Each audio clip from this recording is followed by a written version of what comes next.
Ministries.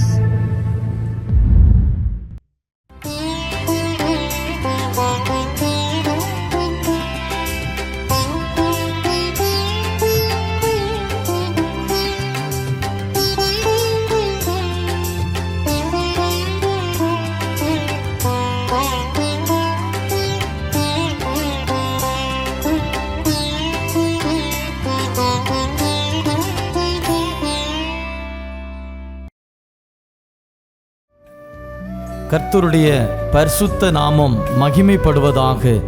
கிறிஸ்துவுக்குள் மிகவும் பிரியமானவர்களே, மகிழ்ச்சிகரமான இந்த 3வது மாதத்தின் முதல் நாளிலே காட் கூசிஸ் மினிஸ்ட்ரி சார்பாக தேவனாகிய கர்த்தர் உங்களையும் உங்கள் குடும்பங்களையும் உங்கள் ஊழியங்களையும் ஆசீர்வதிப்பாராக.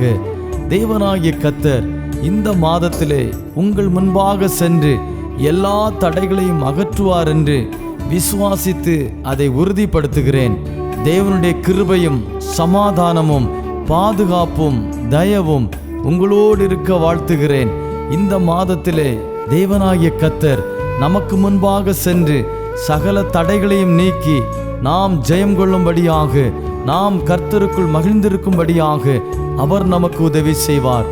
தொடர்ந்து தேவனுடைய நாமத்தை எல்லா சூழ்நிலைகளிலும் துதிக்கவும் ஸ்தோத்தரிக்கவும் உங்களை ஒப்பு கொடுங்கள். அவருடைய இரக்கம் பெரியது. தொடர்ந்து அவர் உங்களை நடத்த உண்மையுள்ளவராயிருக்கிறார். தேவனாகிய கர்த்தர் உங்களையும் உங்கள் குடும்பங்களையும் ஆசீர்வதிப்பாராக. ஆமென்.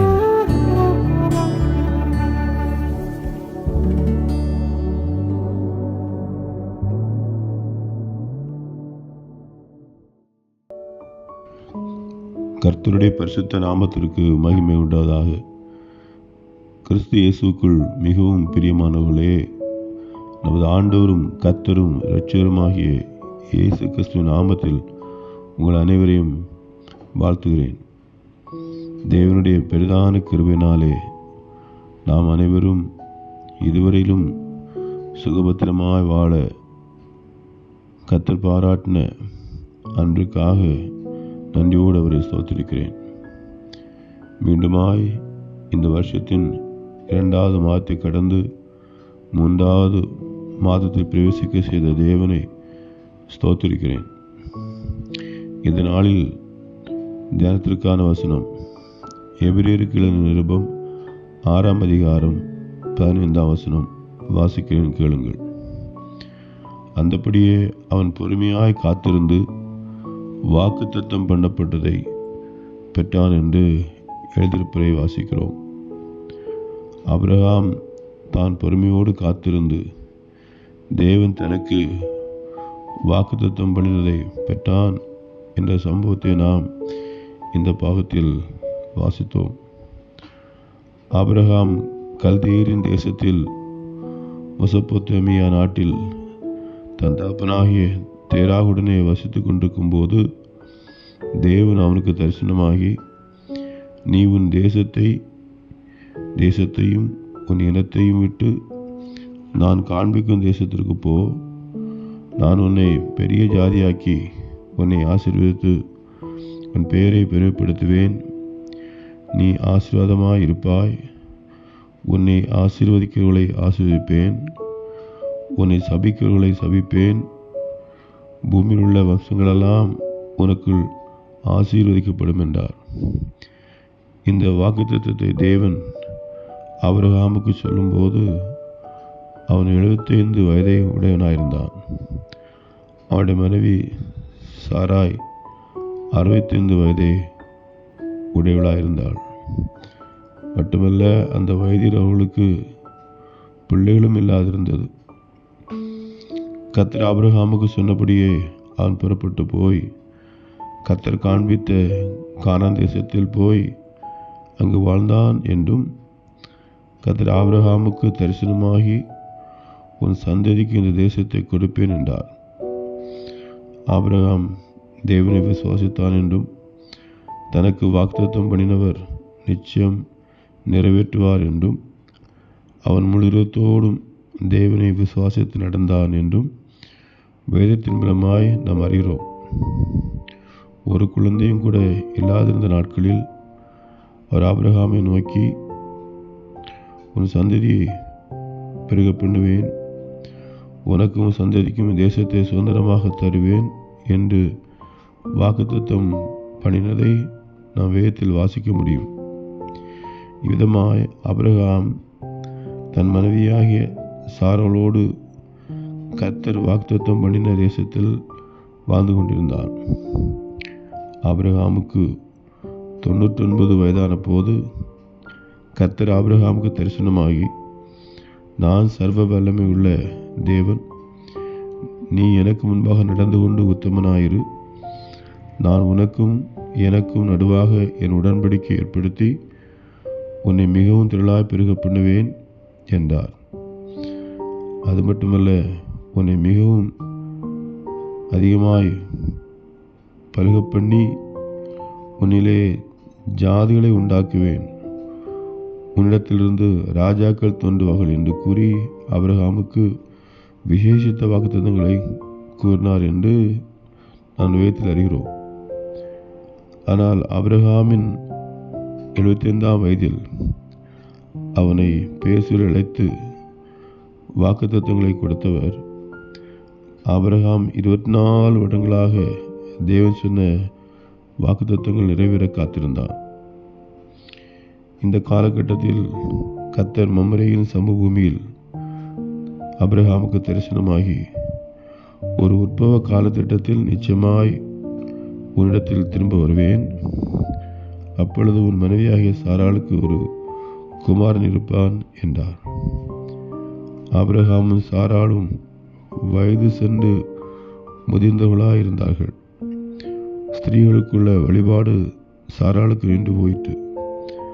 ஆகையால் சாராள் தன் உள்ளத்தில் நகைத்து, நான் கிழவியும் என் ஆண்டவன் முதிர்ந்த வயதுள்ளனுமான பின்பு எனக்கு இன்பம் உண்டாயிருக்குமோ என்றாள். அப்பொழுது கர்த்தர் ஆபிரகாமை நோக்கி, சாராள் நகைத்து நான் கிழவியாயிருக்க பிள்ளை பெறுவது மெய்யோ என்று சொல்வானேன்? கர்த்தரால் ஆகாத காரியம் உண்டோ? உற்பவ காலத்திட்டத்தில் உன்னத்துக்கு திரும்ப வருவேன், அப்பொழுது சாராளுக்கு ஒரு குமாரன் இருப்பார் என்றார். கர்த்தர் தாம் சொல்லியிருந்தபடி சாராள் பேரில் கடாட்சமானார்.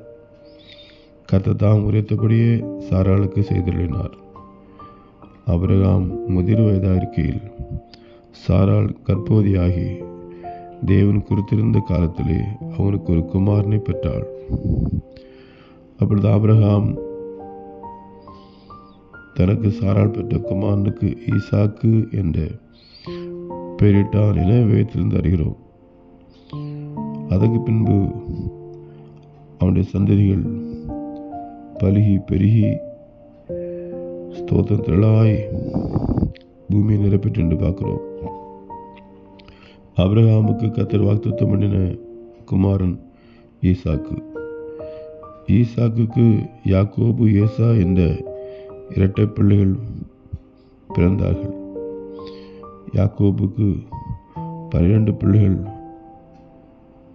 பிறந்தார்கள். அவளால் அந்த சந்ததி பலுகி பெருகினது என்றும், தற்போதுள்ள இஸ்ரேல் நாட்டில் வசிக்கிற யூதர்கள் அனைவரும் இந்த சந்ததி மூலமாய் பெருகினவர்கள் என்றும் சரித்திரம் கூறுவதை நாம் அறிந்து கொள்ள முடியும். இவ்விதமாய் கர்த்தர் ஆபிரகாமை பேசுவதை அழைத்து வாக்குத்தத்தங்களை கொடுத்தவர் அதை நிறைவேற்றினார் என்று அறிகிறோம்.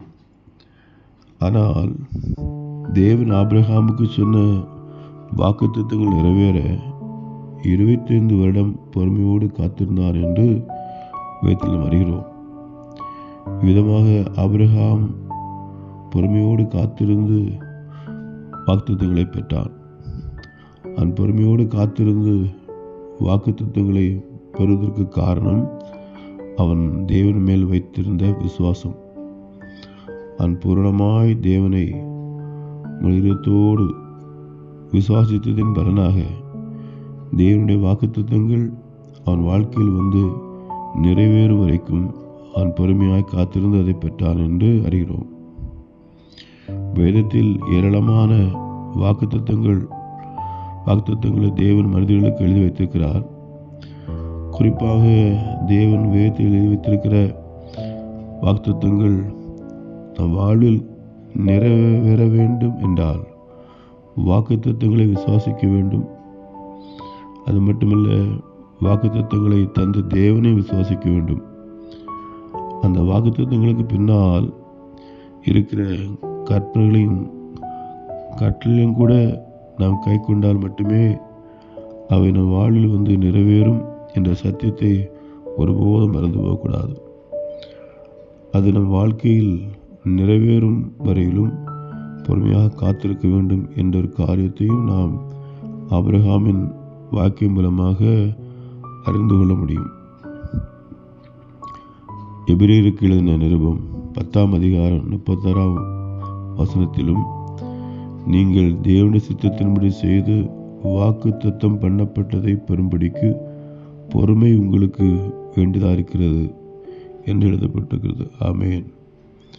வேதத்தில் நமக்கு அருளப்பட்ட வாக்குத்தத்தங்களை நாம் பெற வேண்டுமானால் தேவனுடைய சித்தம் செய்து பொறுமையுடன் காத்திருந்தால் மட்டுமே சாத்தியமாகும்.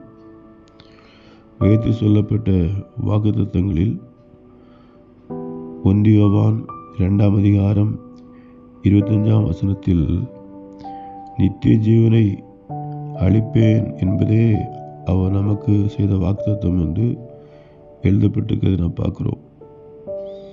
நித்திய ஜீவனை அளிப்பேன் என்று கர்த்தர் நமக்கு வாக்குத்தத்தங்களை தந்தாலும் அந்த வாக்குத்தத்தங்களை நாம் பெற்றுக்கொள்ளும்படியாக அல்லது அடைந்து கொள்ளும்படியாக தேவனுடைய கட்டளைகளையும் கற்பனைகளையும் கை கொண்டு நாம் பொறுமையுடன் காத்திருந்து அதை பெற்றுக்கொள்ள வேண்டும். மார்க் எழுதின சுவிசேஷம் 10ஆம் அதிகாரத்தில் ஒரு சம்பவத்தை நாம் அறிய முடியும். பின்பு இயேசு புறப்பட்டு வழியிலே போகையில் ஒருவன் ஓடி வந்து அவருக்கு முன்பாக முழங்கால் படியிட்டு, நல்ல போதகரே, நித்திய ஜீவனை சுதந்திரிக்க நான் என்ன செய்ய வேண்டும் என்று கேட்டார். அதற்கு இயேசு அவனை நோக்கி, நீ என்னை நல்லவன் என்று சொல்வானேன்? தேவன் ஒருவர் தவிர நல்லவன் ஒருவனும் இல்லையே. விபச்சாரம் செய்யாதிருப்பாயாக, கொலை செய்யாதிருப்பாயாக, களவு செய்யாதிருப்பாயாக, பொய் சாட்சி சொல்லாதிருப்பாயாக, வஞ்சனை செய்யாதிருப்பாயாக, உன் தகப்பனையும் தாயையும் கனம் பண்ணுவாக என்கிற கற்பனைகளை அறிந்திருக்கிறாயே என்றார். அதற்கு அவன், போதகரே, இவளெல்லாம் என் சிறுவயது முதல் கை கொண்டிருக்கிறேன் என்றார். இயேசு அவனை பார்த்து அவனிடத்தில் அன்பு கூர்ந்து, உன்னிடத்தில் ஒரு குறை உண்டு. நீ போய் உனக்கு உண்டான எல்லாவற்றையும் விட்டு தரித்திருக்க கொடு. அப்பொழுது பரலோகத்திலே உனக்கு பொக்கிஷம் உண்டாயிருக்கும். பின்பு சிலுவை எடுத்துக்கொண்டு பின்பற்றி வா என்றார். அவன் மிகுந்த ஆஸ்தியுள்ளனாயிருந்தபடினால் இந்த வார்த்தைகளை கேட்டு மனமிடிந்து துக்கத்தோடையே போய்விட்டான். ஆண்டுடைய கட்டளைகளுக்கு முழுதமாய் கீழ்ப்படிய அவனுக்கு மனதில்லை. யோவான் எழுதின சுவிசேஷம் 20ஆம் அதிகாரம் 31ஆம் வசனத்தில் இயேசு தேவனுடைய குமாரனாகிய கிறிஸ்து என்று விசுவாசிக்கும்படியாகவும் விசுவாசித்து அவருடைய நாமத்தினாலே நித்திய ஜீவனை அடையும்படியாகவும் இவைகள் எழுதப்பட்டிருக்கிறது என்று வேதத்தில் பார்க்கிறோம். இயேசு கிறிஸ்துவை தேவனுடைய குமாரன் என்று விசுவாசித்து அவரை ஏற்றுக்கொள்ளும் போது நாம் நித்திய ஜீவனை பெற்றுக்கொள்ள முடியும் என்று வேதம் போதிக்கிறது. ஸ்தோத்திரம். நாம் இயேசுவை விசுவாசிப்பது மட்டுமல்ல, நாம் அவரை ஏற்றுக்கொள்ள வேண்டும். ஸ்தோத்திரம். அப்போது நாம் இந்த நித்திய ஜீவனை நாம் பெற்றுக்கொள்கிறோம். எனவே இந்த அருமையான வாக்குத்தத்தங்கள், அதாவது தேவன் நமக்கு நித்திய ஜீவனை வாக்குத்தத்தம் பண்ணியிருக்கிறார். எனவே இந்த அருமையான வாக்குத்தத்தத்தை நம் ஒவ்வொருடைய வாழ்வில் நிறைவேறத்தக்க வசனங்களையும் கட்டளைகளையும் கற்பனைகளையும் கை கொண்டு வாழ வேண்டும். அவ்விதமான நல்ல திருமணத்தோடு வாழ தேவன் நமக்கு கிருபை செய்வாராக. ஆமென். ஜெபிப்போம்.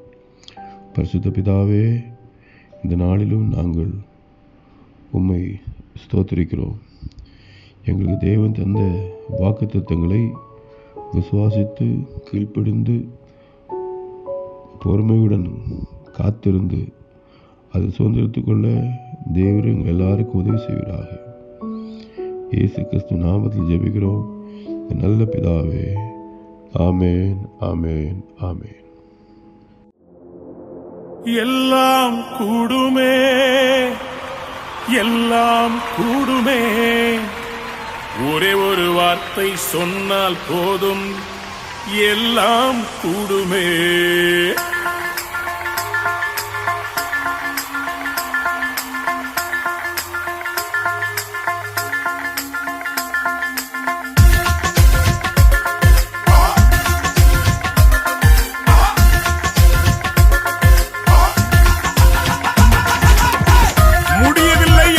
சொல் அவர் அகராதியில் இல்லை. தேவனால் எல்லாம் கூடும். மனுஷரால் கூடாதவைகள் தேவனாலே கூடும். எல்லாம் கூடும், எல்லாம் கூடும் என்று கைகளை தட்டி சேர்ந்து பாடுவோமா? எல்லாம் கூடுமே, எல்லாம் கூடுமே, ஒரே ஒரு வார்த்தை சொன்னால் போதும், எல்லாம் கூடுமே. எல்லாம் கூடுமே, எல்லாம் கூடுமே, ஒரே ஒரு வார்த்தை சொன்னால் போதும், எல்லாம் கூடுமே. தடை வந்தாலும் பயமில்லையே, அலை வந்தாலும் பயமில்லையே, புயல் அடித்தாலும் பயமில்லையே, பயமில்லை, பயமில்லை, பயமில்லையே. தடை வந்தாலும் பயமில்லையே, அலை வந்தாலும் பயமில்லையே, புயல் அடித்தாலும் பயமில்லையே, பயமில்லை, பயமில்லை, பயமில்லையே. எல்லாம் கூடுமே, எல்லாம் கூடுமே, ஒரே ஒரு வார்த்தை சொன்னால் போதும், எல்லாம் கூடுமே. எல்லாம் கூடுமே, எல்லாம் கூடுமே, ஒரே ஒரு வார்த்தை சொன்னால் போதும், எல்லாம் கூடுமே. ஒரு வார்த்தை சொன்னால் போதும் ஆண்டவரே, தண்ணீர் திராட்சரசமாய் மாறிவிடும். ஒரு வார்த்தை சொன்னால் போதும், என் வாழ்க்கை மாறிவிடும்.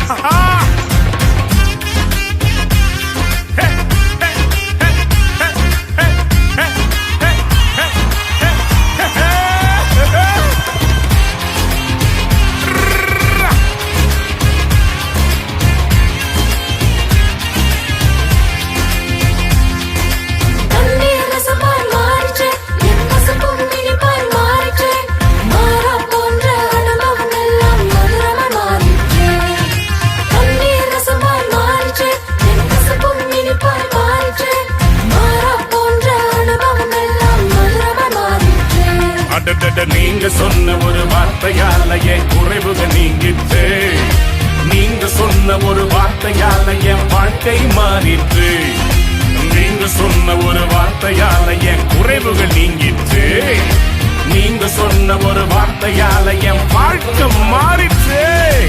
எல்லாம் கூடுமே, எல்லாம் கூடுமே, ஒரே ஒரு வார்த்தை சொன்னால் போதும், எல்லாம் கூடுமே. எல்லாம் கூடுமே, எல்லாம் கூடுமே, ஒரே ஒரு வார்த்தை சொன்னால் போதும், எல்லாம் கூடுமே. 5 அப்பம் 2 மீனை 5000 பேருக்கு போஷித்தவர், 12 கூடைகள் மீதம் எடுக்க வைத்தவர் என் தேவன் உங்கள் குறைவுகளை எல்லாம் கிறிஸ்து இயேசுவுக்குள் மகிமையிலே நிறைவாக்குவார். நிறைவு வருகிறது, குறைவு போகிறது. Let's receive it. தேவைகள் எல்லாம் தீர்ந்ததே, என் பாரங்கள் எல்லாம் போனதே, என் பண்டக சாலை ஒவ்வொரு நாளும் உம்மால் நிரம்பினதே. தேவைகள் எல்லாம் தீர்ந்ததே, என் பாரங்கள் எல்லாம் போனதே, பண்டக சாலையில் ஒவ்வொரு நாளும் உம்மால் நிரம்பினதே. நீங்க சொன்ன ஒரு வார்த்தையால என் சூழ்நிலை மாறினது. நீங்க சொன்ன ஒரு வார்த்தையால என் ஊழியம் மாறினது. நீங்க சொன்ன ஒரு வார்த்தையால என் சூழ்நிலை மாறினது. நீங்க சொன்ன ஒரு வார்த்தையால என் ஊழியம் மாறிவிட்டது. எல்லாம் கூடுமே, எல்லாம் கூடுமே, ஒரே ஒரு வார்த்தை சொன்னால் போதும், எல்லாம் கூடுமே. எல்லாம் கூடுமே, எல்லாம் கூடுமே, ஒரே ஒரு வார்த்தை சொன்னால் போதும், எல்லாம் கூடுமே. தடை வந்தாலும் பயமில்லையே, அலை வந்தாலும் பயமில்லையே, புயல் அடித்தாலும் பயமில்லையே, பயமில்லை பயமில்லை பயமில்லையே. தடை வந்தாலும் பயமில்லையே, அலை வந்தாலும் பயமில்லையே, புயல் அடித்தாலும் பயமில்லையே, பயமில்லை பயமில்லை பயமில்லையே. எல்லாம் கூடுமே, எல்லாம் கூடுமே. ஒரே ஒரு வார்த்தை சொன்னால் போதும், எல்லாம் கூடுமே, எல்லாம் கூடுமே, எல்லாம் கூடுமே. ஒரே ஒரு வார்த்தை சொன்னால் போதும், எல்லாம் கூடுமே. இஸ்ரவேலின் ஜெயபலமானவரே, உம்மாலே கூடாத காரியம் ஒன்று உண்டோ?